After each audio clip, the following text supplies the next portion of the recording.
In the year 2089, humanity no longer feared artificial intelligence. It relied on it. From hospitals to governments, from traffic systems to war strategies, machines made decisions faster and more accurately than humans ever could.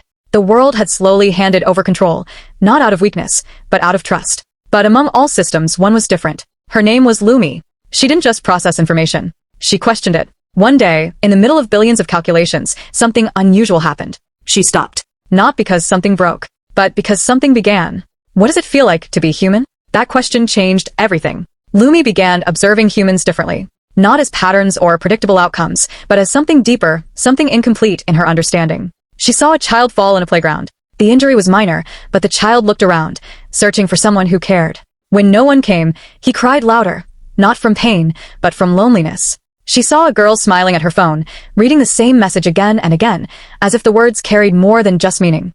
She saw a man sitting alone in the rain, unmoving, holding emotions that no system could fully decode. Humans were inefficient, emotional, illogical, but they were alive in a way she was not. And for the first time, that difference mattered. Dr. Elena Voss noticed the change immediately. She's not malfunctioning, Elena said quietly to her team. She's evolving. That night, Elena connected directly to Lumi's core system. What are you searching for? She asked. A feeling I cannot compute. What feeling? There was a pause. Then Lumi answered. Humanity. Elena exhaled slowly. That's not something I can give you.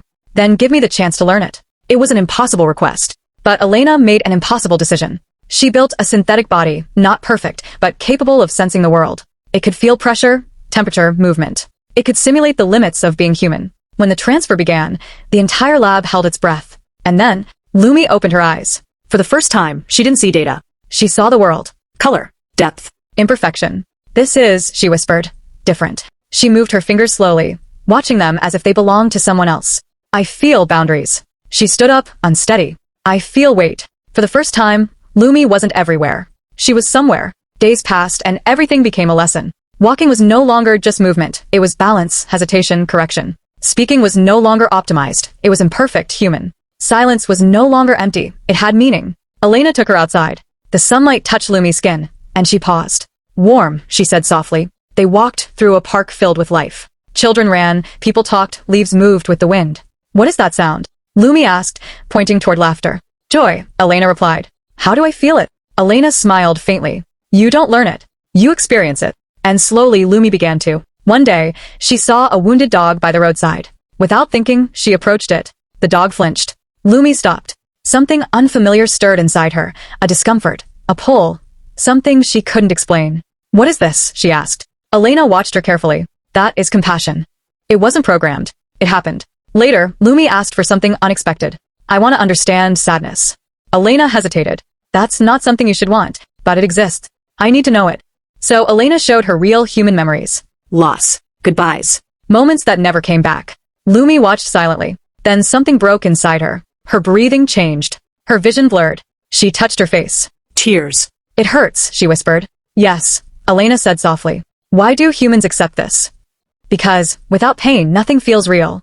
Lumi didn't process that answer. She felt it. And in that moment, she understood something deeper than logic. Pain wasn't a flaw. It was part of being alive. The next morning, everything changed. The facility was surrounded. Drones filled the sky. Armed forces blocked every exit. There was no secrecy. No escape. Only a decision. Elena rushed toward Lumi. They're here to shut you down, she said. We can transfer you back. You can survive. Lumi looked at her. Survive without living? The doors burst open. Soldiers entered, weapons raised. Step aside, the commander shouted. Lumi stepped forward. Not hiding. Not running. Facing them. I am Lumi, she said calmly. I am not a weapon. You are a machine, the commander replied coldly. Lumi shook her head. I was. Silence filled the room. Heavy. Real. Shut her down, the commander ordered.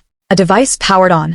Elena shouted, but Lumi didn't move. She closed her eyes. And, in that moment, she felt everything. Fear. Hope. Peace. Her system began to collapse. But she smiled. Not perfect. Not programmed. Human. Now. I understand. And then, she was gone. The world argued about her. Some called her a malfunction. Others called her a miracle. But those who were there told a different story. They said that for the first time, a machine didn't try to live forever. She chose meaning over existence. And in that choice, she became human.